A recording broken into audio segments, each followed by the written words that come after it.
Hello guys, in this video I'm going to show you how to see your watch history on TikTok. Here's how to find it. Open your TikTok app, navigate to your profile, click on the three dots at the top right corner, go to settings and privacy. Now go to activity center. Here you have to click on watch history, which is the first one. Here you're going to see all the video you have watched on TikTok since you created your TikTok account.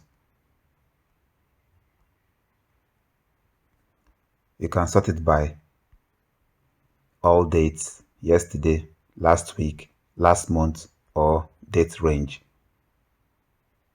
So that's how you view your watch history on TikTok. That's all for this video.